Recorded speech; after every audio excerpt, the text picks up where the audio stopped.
আসসালামু আলাইকুম রহমতুল্লাহ। তাহাজ্জুদের দোয়া কি কবুল হয়? হ্যাঁ, তাহাজ্জুদের সময় আল্লাহর কাছে করা দোয়া অবশ্যই কবুল হয়। এটি এমন এক পবিত্র সময় যখন আল্লাহ তার বান্দার সবচেয়ে নিকটে থাকেন। তিনি নিজেই আহ্বান জানান, আছো কি কেউ যে আমার কাছে কিছু চাইবে, আমি তাকে দান করব। তাহাজ্জুদের সময়ের দোয়া এমন এক তীর যা কখনো লক্ষ্যভ্রষ্ট হয় না। তাহাজ্জুদের দোয়া কবুলের শর্ত ও হিকমত। 1 নম্বর শর্ত, দোয়া শুধু মুখের উচ্চারণ নয়, এটি অন্তরের গভীর ডাকে পরিণত হওয়া উচিত। 2 নম্বর শর্ত, আল্লাহর উপর পূর্ণ তাওয়াক্কুল এবং ধৈর্য রাখা আবশ্যক। 3 নম্বর শর্ত, কখনো কখনো আপনার চাওয়া জিনিসটা পেতে দেরি হতে পারে, এটি আল্লাহর হিকমতের অংশ। তিনি জানেন কখন এবং কিভাবে আপনার জন্য উত্তম হবে।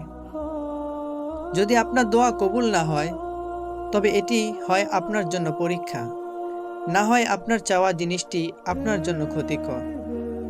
তাহাজ্জুদের দোয়া কবুলের নিশানি। 1 নম্বর, আপনি অনুভব করবেন আল্লাহ আপনার হৃদয়কে প্রশান্তি দিচ্ছেন। 2 নম্বর, পরিস্থিতি যত কঠিনই হোক আপনি আশাবাদী থাকবেন। 3 নম্বর, আপনার দোয়ার ফল এমনভাবে আসবে যা আপনাকে অবাক করে দিবে। তাহাজ্জুদের দোয়া এবং ধৈর্যের মাহাত্ম্য। সবর হলো দোয়া করার মধ্যে অবিচল থাকা এবং আল্লাহর রহমতের অপেক্ষা করা। যখন আপনি নিজের সব চেষ্টা শেষে আল্লাহর উপর নির্ভর করেন, তখনই আল্লাহ মুআজিজা ঘটান। আল্লাহ তাদের দোয়া কবুল করেন যারা পরম ধৈর্য ধরে তার উপর ভরসা রাখে।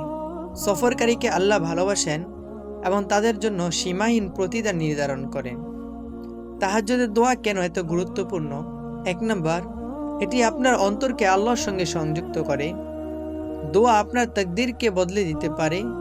তাহাজ্জুদের সময় দোয়া করা আল্লাহর বিশেষ রহমত পাওয়ার সেরা সময়। যখন দোয়া কবুল হতে দেরি হয়, তখন এটি ধৈর্যের পরীক্ষা। আপনার দোয়া যদি কবুল না হতো, তবে আল্লাহ আপনার অন্তরকে দোয়ার দিকে ধাবিত করতেন না। আল্লাহর কাছে প্রার্থনা করতে কখনো নিরাশ হবেন না। তাহাজ্জুদের অলৌকিকতা। এক বান্দার গল্প। একজন বোন তার জীবনে তাহাজ্জুদের দোয়ার বরকতের কথা শেয়ার করেছেন। আমি তাহাজ্জুদের নামাজ পড়ে আল্লাহর কাছে দোয়া করেছিলাম। আমার এক্সাম হঠাৎ স্থগিত হয়, যা আমাকে আরও প্রস্তুতির সময় দেয়। যখন এক্সাম অনুষ্ঠিত হয়, তখন আলহামদুলিল্লাহ আমি অনেক ভালো ফল করি। আমি নিশ্চিত এটি আল্লাহর পক্ষ থেকে একটি বিশেষ রহমত ছিল। তাহাজ্জুদের দোয়া এমন এক আশ্রয় যেখানে আল্লাহর রহমতের দরজা খোলা থাকে। ধৈর্য ধারণ করুন, আল্লাহর উপর পূর্ণ বিশ্বাস রাখুন, তার কাছে বারবার প্রার্থনা করুন। আপনার অশ্রু আল্লাহর কাছে অনেক মূল্যবান। তিনি শীঘ্রই আপনার দোয়াতে কুন বলবেন, তাই নিরাশ হবেন না। আল্লাহ আমাদের সবাইকে নেক দোয়া কবুল করার তৌফিক দিন।